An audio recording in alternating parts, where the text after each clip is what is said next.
30 अप्रैल को ही होंगे। Election commission को कोई इख्तियार नहीं कि वो तारीख तब्दील कर सके।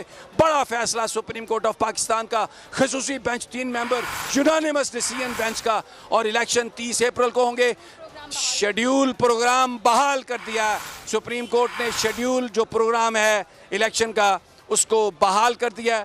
बहुत बड़ा फैसला सुप्रीम कोर्ट ऑफ पाकिस्तान के खसूसी बेंच का। अब समझ आ रही है कि राना सनाउल्लाह और आज़म नज़ीर तारड़ क्यों भागे यहाँ से, और ये सब कुछ क्या हुआ, और क्यों ये कहते थे कि हमें फ़ैसला कबूल नहीं होगा। बहरहाल बड़ा फ़ैसला जो हिजान था इलेक्शन के हवाले से, सुप्रीम कोर्ट का हतमी फ़ैसला 3 मेंबर बेंच का। हुकूमत वैसे ये कह चुकी है कि हम इसे कबूल नहीं करेंगे, लेकिन अब देखना ये है कि सुप्रीम कोर्ट कैसे इस पर अमल दरामद कराता है।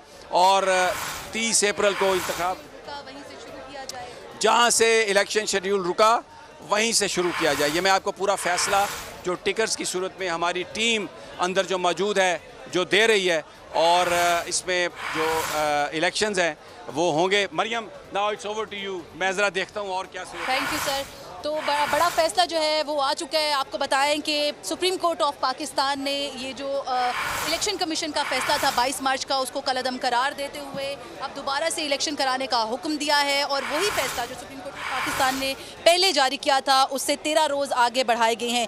14 मई को पंजाब में इलेक्शन कराने का हुक्म जो है वो दिया गया है सुप्रीम कोर्ट ऑफ पाकिस्तान की तरफ से, और इलेक्शन कमीशन को इलेक्शन ट्रिब्यूनल से दोबारा कार्रवाई शुरू करने का हुक्म दिया गया है। अब्बास मेरे साथ हैं। 14 मई को पंजाब में इलेक्शन कराने का हुक्म दिया गया है। अब्बास, क्या कहेंगे, ये फैसला मुतवक्के था? लेकिन नीलम, जो अभी आपने खबर ब्रेक की है उसमें सबसे अहम चीज़ जो है कि इलेक्शन कमीशन ने गैर कानूनी तौर पर 14 दिन और 13 दिन जो इलेक्शन कमीशन ज़ाया किए हैं। साथ साथ चूँकि कागजात नामजदगी का प्रोसीजर शुरू हो चुका था और इलेक्शन कमीशन ने जानबूझकर इसको रोका है इलेक्शन को, और इलेक्शन कमीशन का फ़ैसला आज सुप्रीम कोर्ट ने कलअदम करार दे दिया है। साथ साथ पंजाब में इंतखाबात जो कराने का फ़ैसला था वो भी बहाल कर दिए गए। 14 दिन सिर्फ ऊपर होंगे। 30 अप्रैल को पहले सुप्रीम कोर्ट ने कहा था, अब 14 मई तक अब इंतखाबात होंगे। तो अब सुप्रीम कोर्ट की जीत हुई है, अवाम की जीत हुई है, और जो आइन और कानून मैं समझता हूं कि उसकी जीत हुई है। आज सुप्रीम कोर्ट के फैसले पर सबको इम्प्लीमेंट करना पड़ेगा।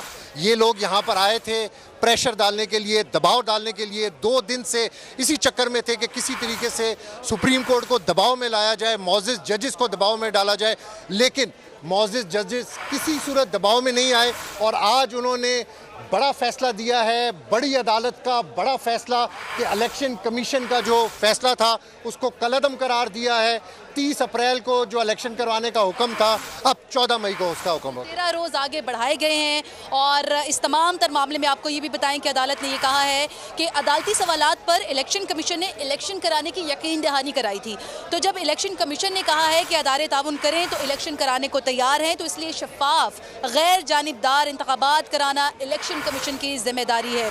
विफाकी हुकूमत को 10 अप्रैल तक 20 अरब रुपए फराहम करने का हुक्म जो है सुप्रीम कोर्ट ऑफ पाकिस्तान का, ये भी सामने आया है। तो इलेक्शन कमीशन का जो फैसला है उसको कलअदम करार देते हुए अदालत ने कहा है कि 10 अप्रैल तक 20 अरब रुपए फराहम किए जाएंगे। विफाकी हुकूमत को 10 अप्रैल को 20 अरब रुपए फराहम करने का हुक्म भी दिया गया है। और साथ ही साथ ये भी कहा गया है कि इलेक्शन कमीशन 11 अप्रैल को फंड के हवाले से सुप्रीम कोर्ट में रिपोर्ट जमा कराए। तो बड़ा अहम फैसला है, और साथ में डायरेक्शंस भी दी गई हैं इस फैसले के साथ। 14 मई को इलेक्शंस होंगे दोबारा, लेकिन